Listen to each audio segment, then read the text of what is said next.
Hey everyone, welcome back to the channel. Today we're diving into the world of student loans, how interest grows, why it matters, and the real-life consequences if you miss payments. Whether you're just starting college or already juggling payments, stick around. You'll want to know this. First off, there are two main types of student loans. Federal loans, like direct subsidized, direct unsubsidized, and PLUS loans, issued by the government. Private loans from banks or other lenders, often with higher interest rates and fewer protections. Federal loans usually come with benefits like income-driven repayment plans and deferment options. Private loans, not so much. Understanding which one you have is step one in mastering your debt. Now let's talk interest. There are two concepts to understand: simple interest and compound interest. Simple interest accrues only on the principal amount you borrowed. For example, if you borrow $10,000 at 5% simple interest, you'll owe $500 each year on that $10,000. Compound interest accrues on both the principal and any unpaid interest. So if you skip a payment, next year you'll pay interest on a slightly larger balance. With federal unsubsidized loans, interest starts accruing the day your loan is dispersed.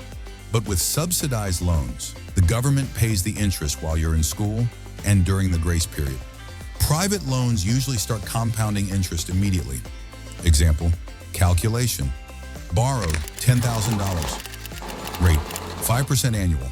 After 1 year, simple, $10,500 total owed. After 1 year, compound paid interest annually, still $10,500. But if interest isn't paid until later, compound kicks in. Year 2, interest equals 5% of $10,000 of $500 equals $525, so balance jumps to $11,025. Most federal loans offer a 6-month grace period after graduation before payments start. During this time, subsidized loans remain interest-free, government covers it. Unsubsidized loans accrue interest, but you don't have to pay until after grace. Capitalization happens when that accrued interest is added to your principal once repayment begins, which then increases future interest charges. That means you could end up owing thousands more over the life of the loan. Missing payments isn't just stressful, it has real consequences which can trigger a series of escalating actions, and it all starts sooner than you might think. First, delinquency. When it happens, the moment you miss your first scheduled payment, what it means. After 30 days without payment, your loan servicer will flag your account as delinquent and notify the major credit bureaurs. Why it matters. A delinquency stays on your credit report and can lower your credit score, making it harder or more expensive to borrow money for things like a car loan, credit card, or mortgage. Second default, federal loans. If you go 270 days, about 9 months, without making any payment, your loan automatically enters default. Private loans. The timeline is often shorter. Many private lenders consider a loan in default after just 120 days, around 4 months of non-payment. Consequences. Once in default, you lose access to key protections, like income-driven repayment plans and deferment. Your account may be handed over to a collections agency. You could be hit with extra fees, and the government or lender can garnish your wages or seize tax refunds, often without needing a court order. By recognizing these key deadlines, 30 days before your account is marked delinquent and between 120 and 270 days before it's declared in default, you'll understand just how quickly missed payments can spiral into major financial headaches.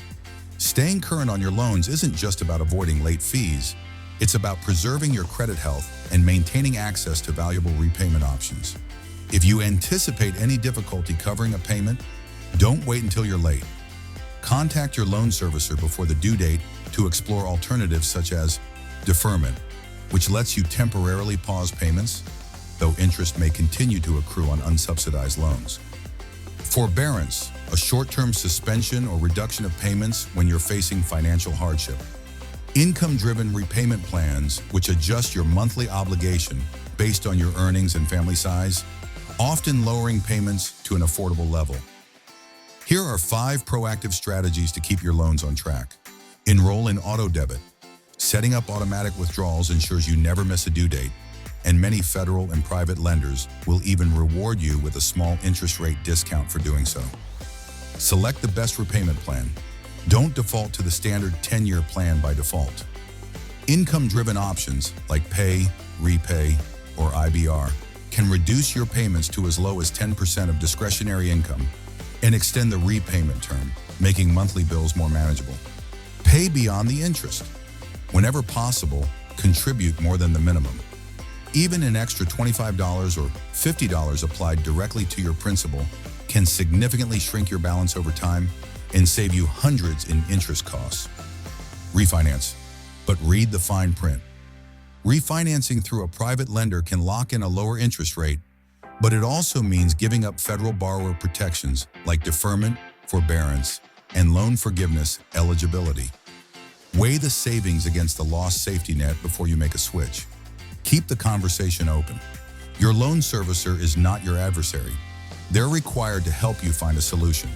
If you hit a rough patch, call them immediately. Discuss your circumstances candidly and ask about any relief programs available. The sooner you engage, the more options you'll have to stay afloat.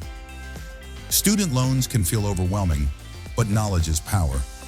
Understanding how interest accrues and what happens if you don't pay gives you the tools to take control. If you found this video helpful, hit that like button, subscribe for more financial deep dives, and drop your questions in the comments. Until next time, stay smart with your money and keep moving forward.